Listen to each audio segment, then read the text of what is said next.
성경 말씀 에스겔서 11장 16절에서 20절, 구약 1162조 에스겔서 11장 16절부터 1163쪽이기도 합니다. 에스겔서 11장 16절부터 20절 말씀까지를 함께 읽겠습니다. 시작. 그런즉 너는 말하기를 주 여호와의 말씀에 내가 비록 그들을 멀리 이방인 가운데로 쫓아내어 여러 나라에 흩었으나 그들이 도달한 나라들에서 내가 잠깐 그들에게 송소가 되리라 하셨다 하고, 너는 또 말하기를 주 여호와의 말씀에 내가 너희를 만민 가운데서 모으며 너희를 흩은 여러 나라 가운데서 모아내고 이스라엘 땅을 너희에게 주리라 하셨다 하라. 그들이 그리로 가서 그 가운데의 모든 미운 물건과 모든 가증한 것을 제거하여 버릴지라. 내가 그들에게 한 마음을 주고 그 속에 새 영을 주며 그 몸에서 돌 같은 마음을 제거하고 살처럼 부드러운 마음을 주어 내 율례를 따르며 내 규례를 지켜 행하게 하리니 그들은 내 백성이 되고 나는 그들의 하나님이 되리라. 아멘. 새 마음을 주겠다라고 하시는 약속입니다. 서로 격려하시기 바랍니다. 잘 남으셨습니다. 예, 감사합니다. 사랑합니다. 오늘은 유효한 부르심에 대해서 우리 함께 나눠보도록 하겠습니다. 11페이지가 아니고 13페이지 제10장 유효한 부르심. 자, 13페이지 유효한 부르심 1번 시작. 하나님께서는 생명에 이르도록 예정하신 모든 사람들을 그리고 그들만을 자신이 정하시고 적당하다고 생각하시는 때에 효과적으로 부르시되 그의 말씀과 성령으로 하시며 그들이 태어나면서부터 처해 있는 죄와 사망의 상태에서 불러내어 예수 그리스도로 말미암은 은혜와 구원애로 인도하신다. 또한 그들의 마음을 영적으로 그리고 구원에 관하여 깨우쳐서 하나님의 일들을 이해하게 하시며 그들의 돌같이 굳은 마음을 제하시고 그들에게 살같이 부드러운 마음을 주시며 그들의 의지들을 새롭게 하시고 그의 전능하신 능력으로 그들이 선한 것을 결심하게 하시며 그리고 효과적으로 그들을 예수 그리스도에게로 이끄신다. 그렇지만 그의 은혜로 말미암아 기꺼이 나아오게 되어 있으므로 그들은 가장 자유롭게 나오게 하신다. 강제적인 마음이 아니라 자원하는 마음으로 나오게 하신다. 아멘. 2번 시작. 이 유효한 부르심은 하나님의 값없이 주시는 특별한 은혜로만 되어지는 것이며 결코 사람 안에 있는 어떤 것을 미리 하나님이 보시고서 하는 것이 아니다. 그 점에서 인간은 전적으로 수동적이다. 성령으로 말미암아 소생하고 새롭게 된 연후에는 이 부르심에 응답할 수가 있게 되며 또한 이 부르심 가운데서 제공되며 전달된 은혜를 받아들일 수 있게 된다. 아멘. 거듭나게 하셔야 하나님께 반응할 수 있다. 이게 핵심입니다. 그냥 아담에게서 태어난 대로는 그리고 교육을 많이 받고 도덕적인 훈련을 많이 받아서는 도달할 수 없다. 여기에 그게 선언입니다. 우리를 거듭나게 하셔야 하나님의 진정한 생명의 자리에 도달할 수 있다. 그래서 그 어떤 구원의 공로도 우리에게서 나온 게 아니고 하나님의 선물이다. 불쌍히 여겨주시고 택해주신 은혜가 내게 임한 것이라. 우리는 내가 자랑할 게 아무것도 없고 그저 택해주신 은혜에 감사하고 죽도록 충성할 것밖에 없다. 이게 우리가 만나는 진리입니다. 그런데 이 진리를 깨달아가는 과정은 거꾸로 와요. 처음에는 우리가 뭔가 노력해갖고 하나님의 뜻을 이루어 드려야 되겠다고 생각하는 게 먼저 와요. 착한 노력, 선한 노력, 도덕적 노력. 그래서 그것 때문에 하나님이 나한테 은혜를 베푸셨다고 생각하는 수준부터 출발하는 게 어려운 점입니다. 근데 나중에 더 깊은 차원으로 들어가면 내가 노력하는 거 이전에 하나님이 먼저 나를 택해 주셨고 불쌍히 여기셔서 믿음도 선물로 주셨기 때문에 내가 반응할 수 있었던 거구나 하고 깨닫게 되면 점점 더 자랑할 것이 없어지고 하나님께 감격한 믿음만 보이게 된다. 이게 순서가 그렇게 된단 말입니다. 근데 처음에 믿음이 어렸을 때 순서는 도덕적인 것과 같이 오기 때문에 도덕주의자들과 거듭난 참된 신자가 구별이 안 돼요. 거듭난 사람도 하나님의 선한 것을 내가 잘 선택했으니까 하나님이 앞에 의로워서 하나님이 나한테 복 주신다고 생각하는 미숙한 이해가 있고, 근데 도덕적인 사람들은, 거듭나지 않으면서 도덕적인 사람들은 자기가 도덕적이기 때문에 당연히 구원받았다고 착각하면서 삽니다. 근데 차이는 뭐가 있느냐?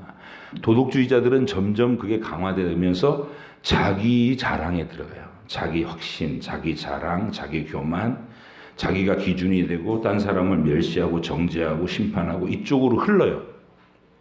그래서 그 뒤의 모습이 굉장히 포악해집니다. 바리새인들이 그렇게 철저하게 도덕적이면서도 예수님을, 하나님의 아들을 십자가에 매달고 죽이는 포악을 떤 것처럼 도덕주의 가는 게 그쪽 길이에요. 근데 신자는 처음엔 자기가 착하고 의롭기 때문에 하나님 사랑하시는 줄을 알고 시작해요. 대부분 그 지점에서 오랜 시간을 보내요. 아브라함이 이스마엘 딱 낳아놓고서 13년 동안이나 잘한 줄 알았다니까요. 사라하고 자기가 자기 생에서 열심히 노력해서 하나님을 위해서 뭔가 일을 해서 잘한 줄 알아요. 근데 하나님은 99세 때 가서야 그것이 무익하다는 것을 확인시키셔요. 너희들의 노력과 공로로는 안 된다.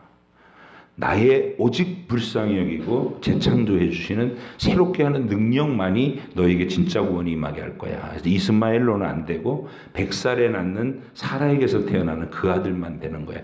이렇게 뒤늦게 깨닫게 해주셔요. 그래서 신앙이 어려운 거예요.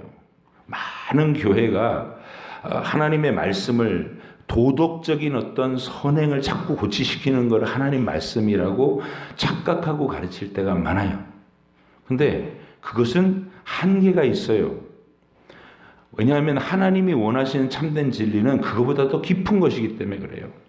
도덕을 뛰어넘고 도덕보다 더 근원적인 우리의 본질에 속한 문제를 하나님이 해결하셔야 되기 때문에, 그래서 우리는 그 진리에 도달할 때까지 말씀을 더 깊이 알아듣고 깨닫는 노력이 필요하다.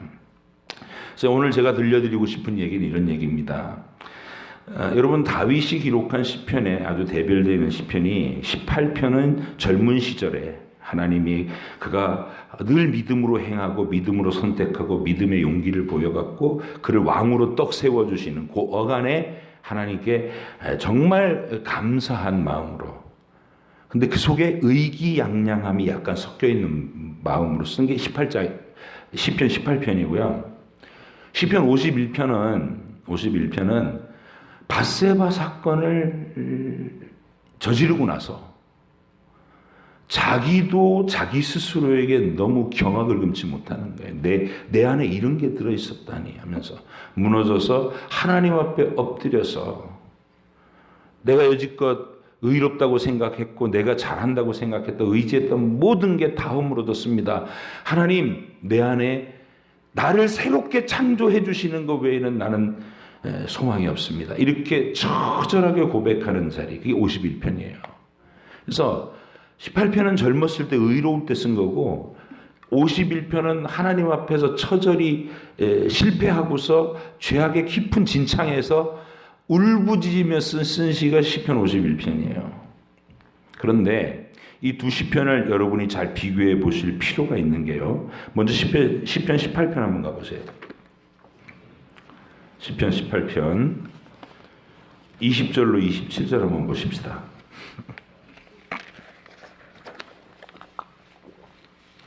구약 814쪽 시편 18편 20절부터 쭉 읽어나가 보실게요. 18편 20절부터 27절 시작. 여호와께서 내 의를 따라 상 주시며 내 손의 깨끗함을 따라 내게 갚으셨으니 이는 내가 여호와의 도를 지키고 악하게 내 하나님을 떠나지 아니하였으며 그의 모든 규례가 내 앞에 있고 내게서 그의 율례를 버리지 아니하였음이로다. 또한 나는 그의 앞에서 완전하여 나의 죄악에서 스스로 자신을 지켰나니 그러므로 여호와께서 내 의를 따라 갚으시되 그의 목전에서 내 손이 깨끗한 만큼 내게 갚으셨도다. 자비로운 자에게는 주의 자비로우심을 나타내시고 완전한 자에게는 주의 완전하심을 보이시며 깨끗한 자에게는 주의 깨끗하심을 보이시며 사악한 자에게는 주의 거스리심을 보이시리니 주께서 곤고한 백성은 구원하시고 교만한 눈은 낮추시리이다. 아멘. 느껴지세요? 이 의기양양함이? 자기가 의로워서 하나님의 그 의에 대해서 상을 주셨다라는 감사인데, 감사긴 감사인데 막 그 자부심으로 넘쳐있는 다윗을 여기서 봐요. 근데 사실 우리가 그의 일생을 봐도 자부심을 느낄만 해요. 그렇죠? 아니 누가 자기를 목숨을 해치겠다고 쫓아다니는 원수를 눈앞에서 바로 칼 한 번 찌르면 해결할 수 있는 그 절호의 기회를 포기하고 하나님이 기름 부은 자를 내가 함부로 건드릴 수 없다 이러면서 두 번이나 살려보내 그런 선택을 하는 의로운 사람이 이 세상 누가 있겠냐고요. 칭찬할 만해요. 근데 어쨌든 다윗은 그때 자부심이 넘치고 있어요. 그런데 그게 진실이라면 우리가 다윗처럼 못하면 다 천국 갈 수는 아무도 없어요. 그게 도덕주의 한계예요. 다윗은 훌륭한데 나는 못 그래. 어떻게 할 거예요? 복음이 복음되지 못하는 거예요. 너희가 다 다윗처럼 그런 순간에 가르쳐는 선택할 수 있어. 그런 사람만 들어와 그랬다면 여러분 모르겠지만 저는 못 들어가요. 그게 우리의 한계라고요. 하나님은 구원의 문턱을 그렇게 도덕이라는 문턱을 세워가지고 전부 거기서 걸려 넘어지게 만드는 그거를 하나님께서 제거해 주시는 거예요. 문턱을 낮추시기 위해서. 문턱을 낮추시기 위해서 하신 방법이 뭐냐면 그토록 의로 충만했었던 다윗. 그가 의로운 선택을 할 수 있을 때는 성령께서 계속 그 마음에 힘을 공급하시고 주변 환경을 전쟁터에서 주님의 이름으로 막 칼자루 들고 쫓아다니는 사람이 언제 한눈팔 겨를이 있겠어요. 그렇게 만들어서 의로운 길을 지탱해 주신 겁니다. 그런데 다윗 네 속에 아담의 자손인 모든 인간 속에 무엇이 들어있는지 너는 아직 모르지. 네가 그 실체를 보고 또 네 그 실체가 드러내는 네가 그 인물이 되어야 되겠다. 그리고 하나님께서 그에게 이제 나라를 안정시켜 주시고 요압이 직접 전쟁터에 안 뛰어다녀도 다 할 만큼 요압이 완벽하게 전쟁터를 평정하고 다윗은 왕궁에서 왕 노릇만 하면 돼. 시간도 있었고 나라도 안정됐고 마음도 평화로웠고 그날도 하나님께 감사한 마음이 있었을 거예요. 근데 왕궁을 거닐다가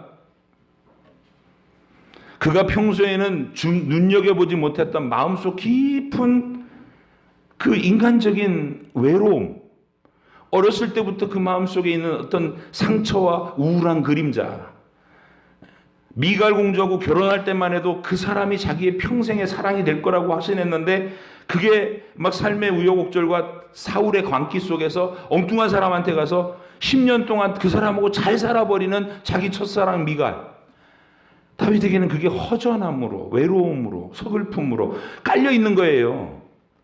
그 시간 많고 여유로운 환경에서 그게 올라오는 겁니다. 그리고 이런 생각을 했을지도 모르겠죠. 진정하고 영원한 사랑, 나를 완전하게 충족시켜줄 사랑, 그러고 있는 차에 밧세바하고 눈이 맞은 거예요. 어쨌든 그는 그 욕망을 절제하지 못합니다. 쭉 끌려 들어가서 거기서 음행을 행할 뿐만 아니라 사악한 살인까지 저질러요. 이건 눈뜨고 못 볼 사악함입니다. 인간이 가장 비열해질 수 있는 그 어떤 살인마보다도 비열하고 사악하고 천인공노할 짓거리를 다윗이 해요. 근데 하나님께서 그를 그 처참한 자리에 버려두지 않고 나단을 보내서 책망하신다는 겁니다. 그리고 나서 다윗이 아프게 정신을 차려요. 그리고 이제 시편 51편을 쓰는데 51편으로 가보세요. 51편 10절과 11절. 거기는 시편 51편은 내가 어머니 태중새부터 악한 존재였고 항상 죄가 나를 지배했고 이런 고백을 다 처절하게 쏟아내다가 나를 버리지 말아달라고, 제발 버리지 말아달라고 애원하면서 이 말을 해요. 10절 11절 51편 10절 11절 시작. 하나님이여 내 속에 정한 마음을 창조하시고 내 안에 정직한 영을 새롭게 하소서. 나를 주 앞에서 쫓아내지 마시며 주의 성령을 내게서 거두지 마소서. 새로운 마음을 창조해 주시지 않으면 나는 단 한순간도 하나님 앞에 오를 수 없는 존재입니다. 의로울 수 없는 존재입니다. 이게 인식이 된 거예요. 그래서 구원의 진리에서 문턱이 사라졌어요. 젊었을 때 다윗만큼의 수준을 이룬 사람만 들어와 그랬으면 아무도 못 들어올 그 나라를 이제는 어떤 범죄자까지도 그가 예수 그리스도의 십자가의 진리를 발견하고 자신이 잃어버린 인간성의 비참함에 대해서 자백하고 주님의 피 흘리심이 나를 씻어주실 수 있다는 그 은혜에 의지하는 믿음이 고백되는 순간 그런 세상에서는 지탄받을 줄 몰라도 천국에서는 거절당하지 않는다는 거. 이게 복음이에요. 그 복음을 맛본 사람은 더 이상 자기를 확신하지 않습니다. 자기를 자랑하지 않습니다. 자기의 의로움을 내세울 수 없습니다. 의로운 구석이 조금이라도 있다면 오직 하나님의 은혜가 나를 지탱해 줬기 때문에 내가 지킬 수 있었던 것뿐입니다. 나의 나된 것은 오직 은혜입니다. 그리고 고백하게 되는 거예요. 그래서 그런 사람은 다른 사람을 향해서 비난하는 목소리를 높이지 않아요. 틀려먹었다고. 어떻게 그럴 수 있느냐고. 이런 소리를 안 해요. 못 해요. 다윗이 도달한 진리는 거기에요. 일한 것이 없이도 자격이 없는 자를 은혜로 내어주신 하나님의 은혜를 대하여 다윗이 말한 바 허물의 사하심을 받고 그 죄를 가려주심을 받는 자의 행복에 대하여 다윗이 얘기했다는 거예요. 그게 구원이에요.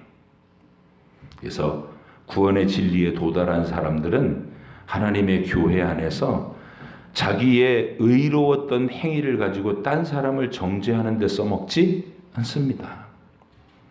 주의 은혜가 나를 지탱해 주셨을 뿐입니다. 모든 것이 은혜입니다. 나는 자랑할 것이 없습니다. 다른 사람이 여전히 지지부진하고 말도 안 되는 짓을 하고 있고 밉상을 떨고 있을 때에도 저 사람 죽여야 돼! 이렇게 돌들어 치려는 마음이 아니라 주께서 저 영혼에도 은혜 주시면 나 같은 악당도 그럴 수 있었던 것처럼 저도 하나님의 은혜 안에 들어올 수 있을 텐데요. 그리고 긍휼의 시선이 작용되기 시작해요. 여기가 천국이라는 거예요. 도덕주의자들의 세상이 아니라. 도덕주의자들은 자기가 정해놓은 기준을 딱 정해놓고 거기 못 미치는 사람들, 말도 못하게 밉상해서 자기는 아니라고 생각하니까 돌을 들어 치라고 명령하셨습니다. 죽여야 됩니다. 이렇게 되고 우리는 주님 주님의 택하심의 은총이 임하기만 하면 이 세상 그 어떤 악당도 하나님의 거룩한 자녀로 변화될 수 있습니다. 이 소망을 이야기하는 복음의 사람이 된다 그 말이죠. 그게 유효한 부르심입니다. 그래서 하나님의 유효한 부르심은 택하심의 은총이 성령이 거듭나게 하시는, 그래서 아까 고백에 뭐라고 되어 있냐면 효과적으로 부르심은 하나님 13페이지 보세요. 하나님께서 생명에 이르도록 예정하신 모든 사람들을, 그리고 그들만을, 택하신 사람만을 향한 하나님의 분열입니다. 자신이 정하시고 적당하다고 생각하시는 때에 효과적으로 부르신다, 이렇게 돼 있어요. 효과적으로 부르신다. 그래서 처음에 들어왔을 때는 내가 범죄자로 살지 않고 그래도 자기를 지켜서 의로운 길을 따르고 살았기 때문에 하나님께서는 나를 선택해 주신 거 아닌가, 처음에 대체로 그렇게 생각해요. 내가 잘한 게 있으니까 그래도 믿음을 갖게 하셨지. 그래도 내가 그래도 딴 건 못해도 믿었잖아. 믿음도 의라고 생각해요. 자기가 나는 믿었잖아. 제대로는 안 믿고.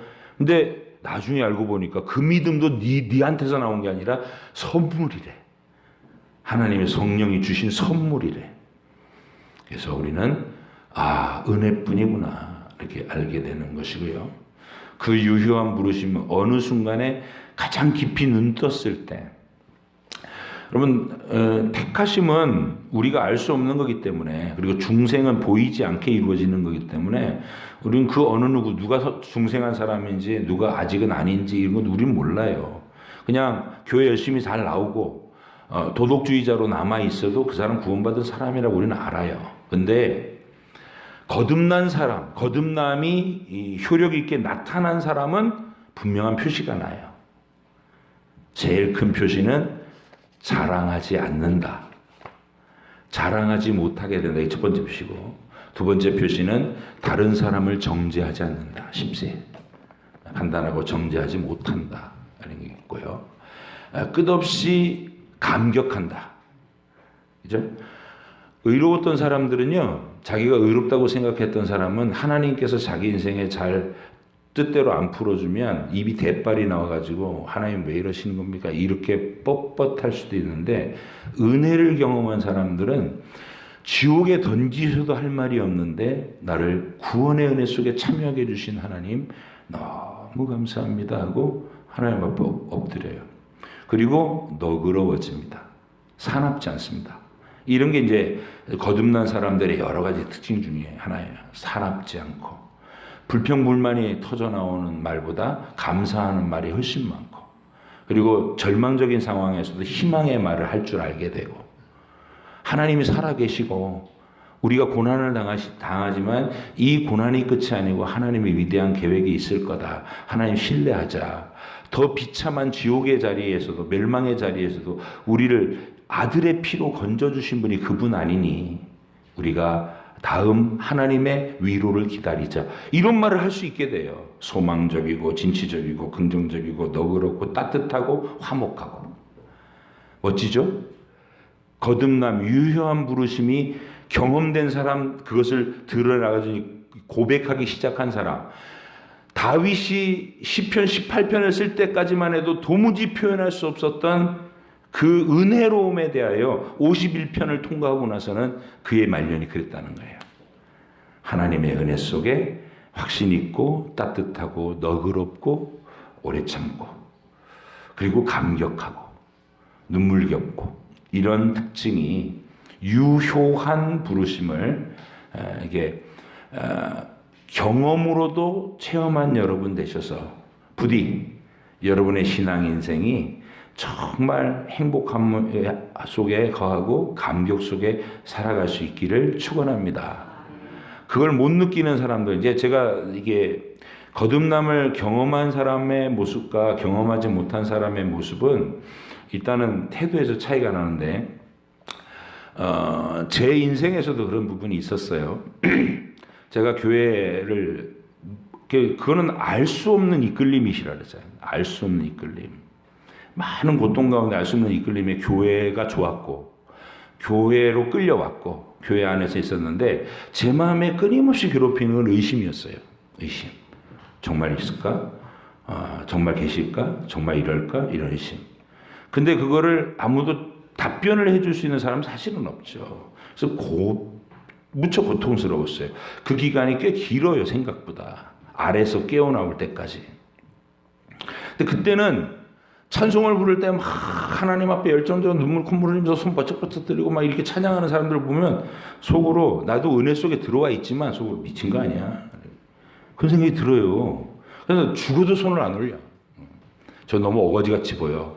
저건 억지로 꾸미는 것 같아. 쟤네들 전부 관종들이야. 막 이러면서 속으로 혼자서 나는 점잖은 사람이니까 그냥 찬송 가사에만 은혜 받을래.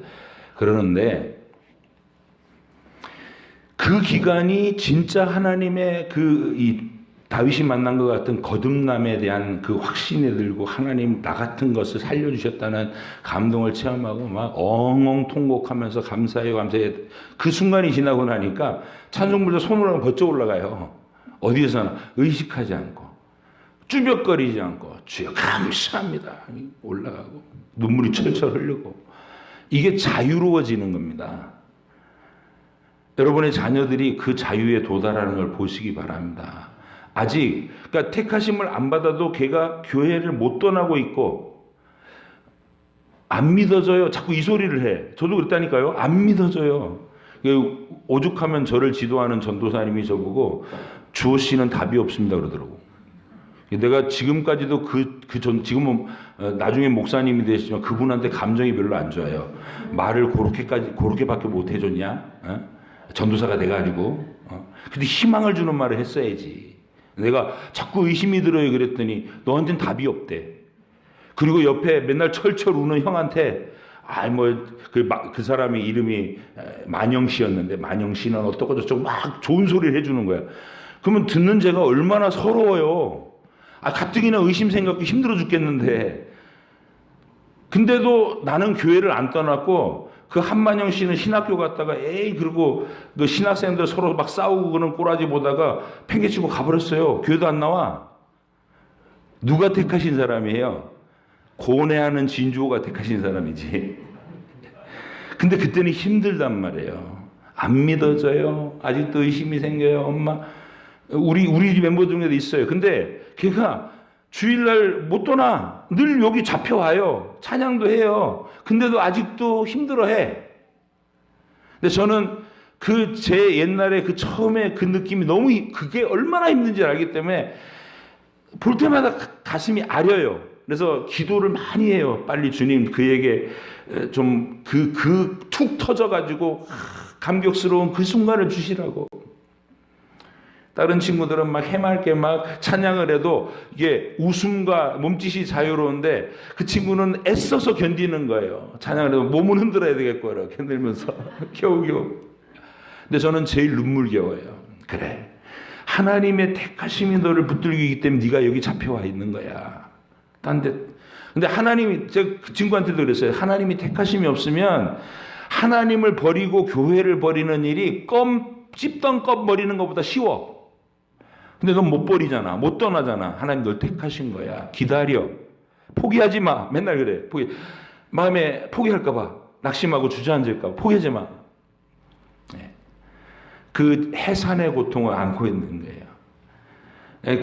그런 사람들이 어느 날 주님의 깊은 사랑을 만나고 주님이 이제 느껴져요. 하나님 사랑해요. 이러면 그거 보면서 저도 울지 않겠어요? 드디어 만나주셨구나. 그게 해산의 고통이에요. 늘 이렇게 품고 사는 아픔으로 주님 저 고통에 빨리 깨어나게. 여러분의 사실은 담임 목사로서 여러분을 신방 다닌 건 12년밖에 안 됐지만 여러분을 안 사람들 우리 관계 맺은 거는 30년 된 사람이 여기도 수두룩하잖아요. 30년이 가까이 되는 사람들 이상 된 사람들. 근데 늘 같은 권면을 해도 늘 같은 자리에서 고뇌하고 있는 분들에 대해서 또 제가 해산할 수고를 해요. 끌어안고 살아요. 주님 좀 아래에서 푹 깨어나와가지고 할렐루야 이런 느낌.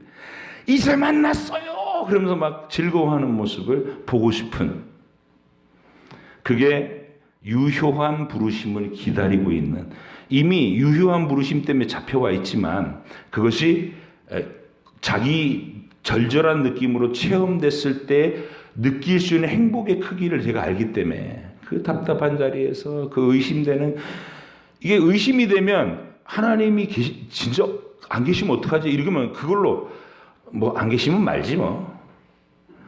그러면 되게 좋을 텐데. 예? 아니 학교 가다가, 고등학생입니다. 진주호가 고등학생인데 해화동까지 장이동에서 학교 가는데, 학교 가다가 그 생각이 딱 아침에 사로잡힌다. 하나님 정말 계실까? 성경 말씀 열심히 했는데 확신이 안 오고, 어떻게 막 의심스러운 구절들이, 막 앞뒤가 안 맞는 것 같은 구절들이 나타났어 그날. 그것 때문에 막 고민이 시작돼. 그러면 그게 에이 뭐 계시면 계시고 안 계시면 말고 이러면 얼마나 편하겠어요. 근데 안 계시면 어쩌지, 이런 그때부터는 고통스러운 거예요. 내 영혼이 진짜로요, 교복이 땀에 젖을 정도로 등에서 식은땀이 날 정도로 고뇌해요. 그렇게 힘들었어요. 그러면 그 힘든 고뇌가 그냥 거기 하루 종일 사로잡혀 있으니까, 학교 끝나자마자 교회로 뛰어가가지고 책가방 챙겨치고 교회 뛰어가서 목사님 서재 들어가서 오늘 아침에 나한테 의심을 던져준 그 구절을 어떻게 해석하나 주석을 읽어대고, 그러면서 성경 지식이 늘어난 거예요.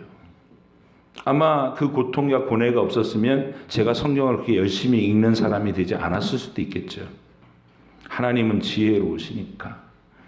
근데 그게 그렇게 힘들고 아픈 여정이야라는 걸 알기 때문에, 여러분이 아직 아래서 훅 깨어나지 못한 느낌으로 그냥 교회 안에 붙잡혀서 사는데, 믿음이 만개한 꽃 피고 열매 맺는 그런 모습으로는 아니고 그냥 뭔가가 짓눌려 있고, 그러면 제가 그 영혼들은 항상 품어 안고 진짜 아픈 손가락처럼 이게 끙끙거려요. 안고, 하나님 언제나 열어주시겠습니까?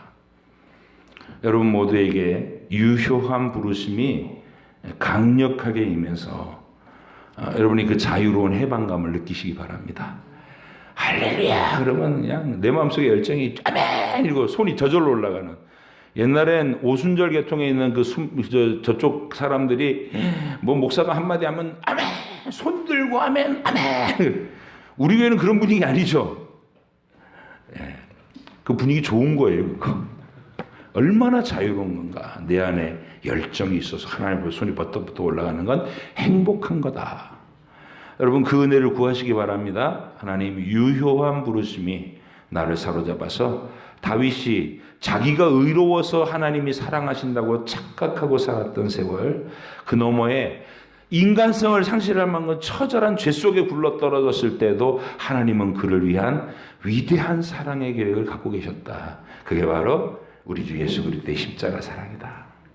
그분이 완전하신 그분이 피 흘리심으로 내가 용서받고 하나님의 거룩함을 추구할 수 있는 은혜의 기회를 매일매일 다시 허락받는다. 그래서 다윗은 그런 은혜를 체험하고 나니까요, 전쟁터에서 막 두려움 속에서 잠들었다가도 다윗은 아무리 마음에 근심이 있거나 염려할 일이 있었을 때도 밤에 잠을 자요. 사랑하시는 자에게 잠을 주시도다. 이게 다윗의 고백입니다. 잠이 온다는 것이 은혜고, 그리고 아침에 눈이 떠지면 그게 그냥 눈이 떠지는가 보다가 아니라 그게 막 감격스러운 거예요. 눈이 떠졌어. 하나님, 아싸, 하나님 오늘도 나에게 하루를 또 허락하셨구나. 그리고 햇빛이 쫙 비춰들면 그냥 햇빛이 비치는 것보다 이게 아니고 하나님의 영광이 오늘의 빛이다 이러면서 막 펄쩍펄쩍 뛰고 즐거워해요. 좀 뭐라고 그래야 될까? 네. 그렇게 완전히 이렇게 사로잡힌 은혜에 사는 거, 그거 얼마나 행복하겠어요, 그 심령이. 여러분이 그런, 이렇게, 마치, 세상에서는 약 먹은 사람들만이 느끼는 황홀함이, 여러분은 술도 안 마시고 약도 안 먹었는데 성령님께 취해가지고 아침에 먹으면 감탄하고 호들갑을 떨 수 있는 다윗 닮은 사람들 다 되시기를 주의 이름으로 축복합니다. 그게 행복한 길입니다. 기도하겠습니다.